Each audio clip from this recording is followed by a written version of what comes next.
Olá, meus amigos, tudo bem? Vamos fazer a nossa prece para começar a nossa fala de hoje.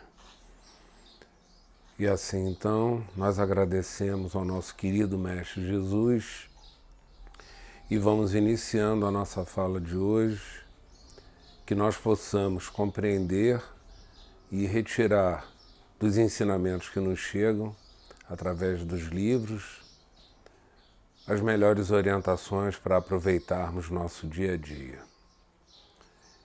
Damos então por iniciada essa fala de hoje, agradecendo mais uma vez a Deus e a Jesus. Graças a Deus e que assim seja. Obrigado. Bom, meus amigos, a nossa fala de hoje é o capítulo 12 do livro Reforma Íntima Sem Martírio, de Hermance Dufour. O título desse capítulo é Ser Melhor.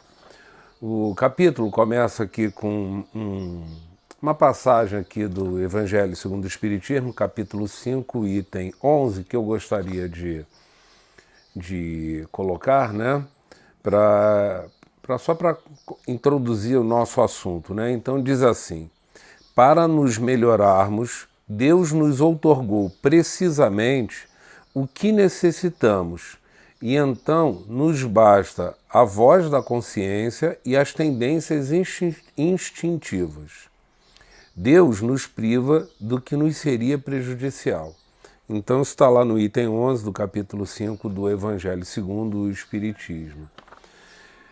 Na verdade, o título Ser Melhor, ele está relacionado com uma pergunta, porque o livro Reforma Íntima Sem Martírio nos traz vários ensinamentos e lições justamente para que nós possamos dar início ao processo de reforma íntima, cada um o seu processo, que é de extrema importância para o aproveitamento, né, da nossa encarnação, da nossa existência, enfim, da evolução de cada um de nós.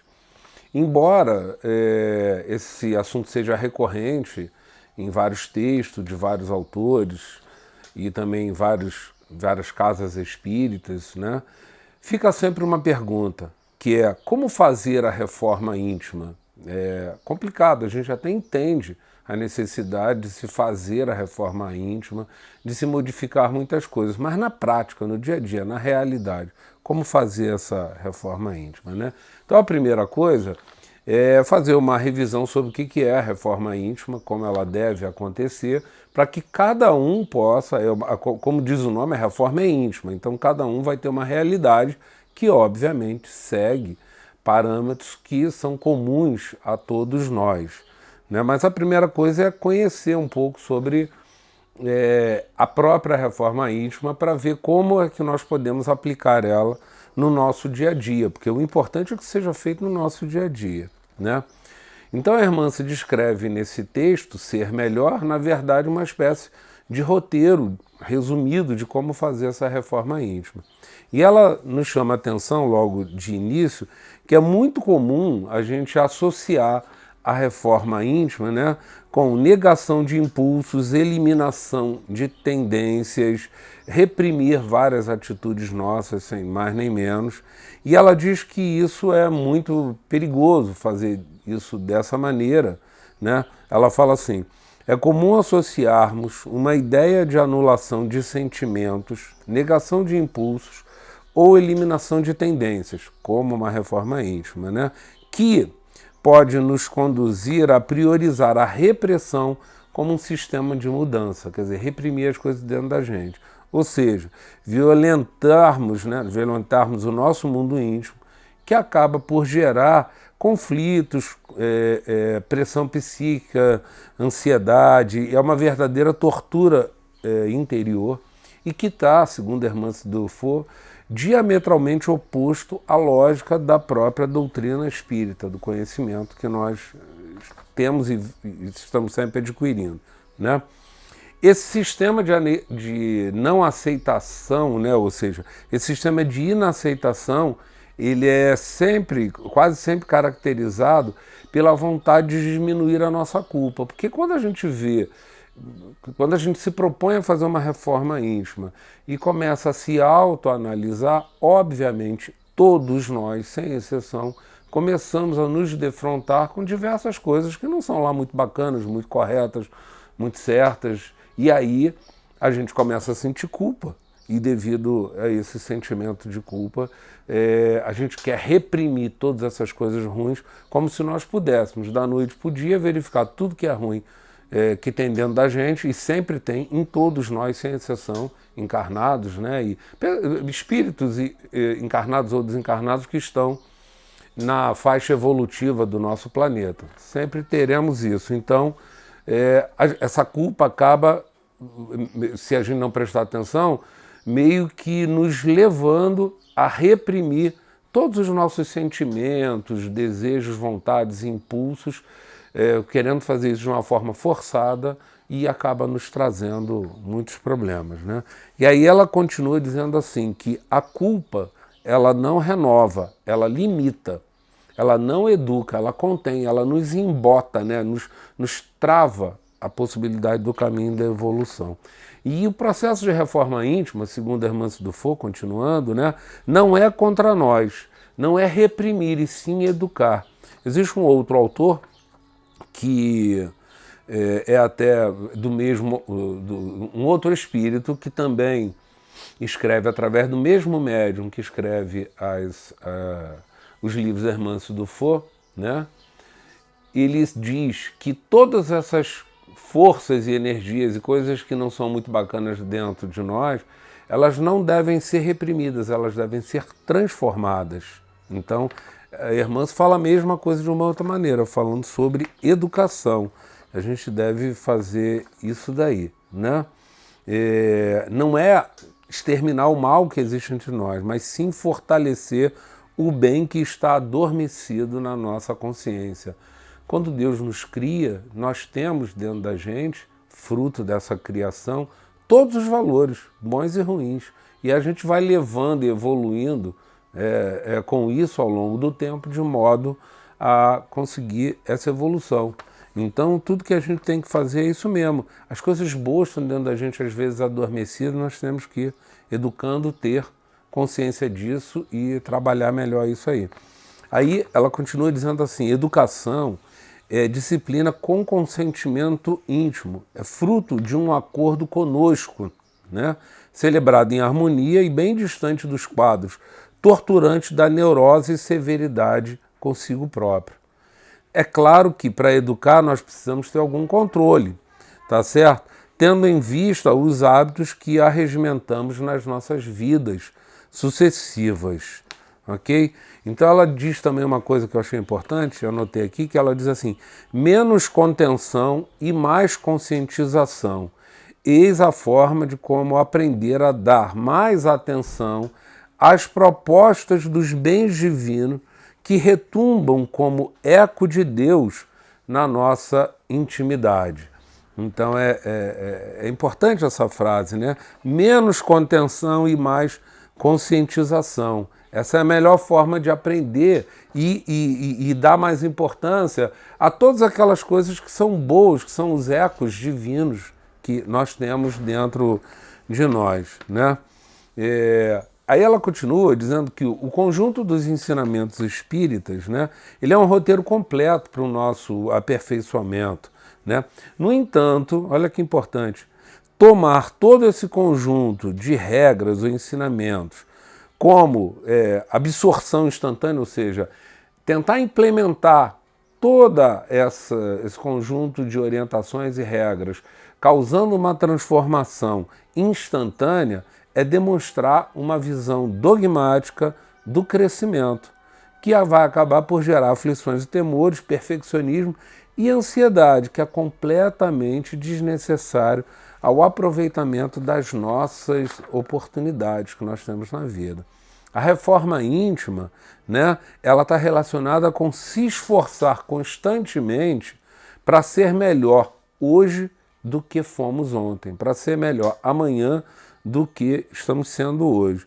E para isso, basta aprender a ouvir, né, e estudar a nossa consciência, os nossos instintos, porque as nossas tendências nos mostram tendências de coisas que não são boas dentro da gente e que a gente pode, então, aos poucos ir transformando, não abafando, transformando, ok? Né? E elas chamam a atenção que a reforma ela é um trabalho processual. Reforma é educação, educação é processo. Não se consegue fazer uma educação da noite para o dia por força de lei, por força de obrigatoriedade. Quando a gente começa esse processo e muito comumente começa a abafar dentro de nós várias coisas que consideramos ruins, normalmente essas coisas acabam nos sufocando muito e numa determinada hora elas acabam voltando. Então o importante é tratar com alto amor, com muita tranquilidade, todas aquelas coisas que não são lá muito boas dentro da gente e que nós então aos poucos vamos transformando, tomando consciência da fraternidade com o próximo e conosco mesmo, do alto amor, da empatia, né, de várias coisas que são tão importantes no mundo de hoje, mas não adianta a gente querer achar que vai ser reformado, digamos assim, ou transformado da noite para o dia. É um processo educativo e o processo educativo ele demanda tempo, senão ele não tem a sedimentação dos conhecimentos. E, portanto, é de fundamental importância que a gente se utilize do auto-amor e do auto-perdão para eliminar a culpa e prestar atenção no nosso dia a dia, na nossa transformação. E aí eu separei também aqui que uma resposta da questão 800 do Livro dos Espíritos, na verdade eu separei porque está dentro do capítulo do livro da Irmã Dufour, mas eu achei importante trazer esse conhecimento. Então a resposta da questão 800, ela diz assim: conhece bem pouco os homens quem imagine que uma causa qualquer os possa transformar como que por encanto. Então, ele está dizendo que é inocência achar que, como por encanto, um homem, um ser humano, um espírito vai se transformar, né? Então, ele continua assim: as ideias só pouco a pouco se modificam conforme cada um, né? Ou seja, cada ideia ou cada sentimento, cada coisa que a gente tem da gente, aos poucos elas irão se modificar e assim mesmo essa velocidade não é igual para cada um, é conforme cada um de nós, porque nós somos uma individualidade, tá certo? Então tem essa situação. E é preciso que algumas gerações passem para que se apaguem totalmente os vestígios dos velhos hábitos, ou seja, daí a necessidade da reencarnação para que dia a dia, passo a passo nas encarnações, a gente vai se transformando. Por isso se diz que o espírito não evolui. Os ensinamentos ao longo de cada vida, de cada encarnação, eles se sedimentam e serão utilizados, né? Muito bem. Se apague todos os velhos hábitos. A transformação, então, somente com o tempo, de forma gradual e progressiva, vai poder se operar. Ou seja, ninguém vai evoluir ou fazer a sua reforma íntima visando a sua evolução da noite para o dia, sem o tempo, sem a necessidade dessa sedimentação dos conhecimentos, sem a vivência. Quando a gente está encarnado, vivendo em sociedade, é um momento que a gente tem de aprender e ao mesmo tempo experimentar sentimentos que essas tendências que cada um de nós pode perceber, então transformando essas tendências e nesse convívio poder realmente sedimentar esses conhecimentos, fazendo com que essas mudanças representem de fato um processo evolutivo no nosso dia a dia, certo? E aí, Hermans continua dizendo que se nós conseguimos assimilar essa definição na rotina dos dias, ou seja, do nosso dia a dia, é importante que é pouquinho, mas tem que ser todo dia que a gente faça, se esforce para haver melhora. Até porque, se isso for gradual e progressivo diariamente, vai se tornando um hábito e a gente vai sedimentando esse conhecimento, essa melhoria. Certamente, né, se nós conseguirmos assimilar essa definição na rotina dos dias, certamente estaremos nos beneficiando amplamente por entendermos que ninguém pode fazer mais do que o suportável, sendo inútil acumular sofrimentos para manter metas não alcançáveis por agora. Ou seja, ninguém vai conseguir ser perfeito numa única encarnação, não há como. Nós temos que fazer aquilo que nós conseguimos, aquilo que nós suportamos, e isso é individual. Uns conseguem mais, outros conseguem menos, outros com mais velocidade, outros de forma mais lenta. Todos nós estamos destinados a evoluir, cada um no seu tempo, no seu jeito, tá certo? Então, é inútil, como ela fala aqui, ó, inútil acumular sofrimentos para manter metas não alcançáveis por agora. Se você tinha uma meta, eu queria ser mais bacana em tal situação, com tal pessoa, dentro da família, ou no trabalho, não importa. Alguma coisa que você coloque como meta para melhorar. E passado um tempo você verifica que você não conseguiu, não sofra, tente de novo. Porque o sofrimento e a culpa vai representar uma perda de tempo que nos paralisa a ação, que é o nosso dia a dia, né? Ela continua dizendo assim: exigir de si mais que o possível é dar espaço para nos tornarmos ansiosos ou desanimados. Então a gente tem que fazer aquilo que a gente consegue. Inclusive é importante, claro, a reforma é íntima e isso está relacionado, diz respeito, né? É sobre nós, mas esse conhecimento também permite com que nós possamos entender um pouco a situação das pessoas que estão próximas da gente.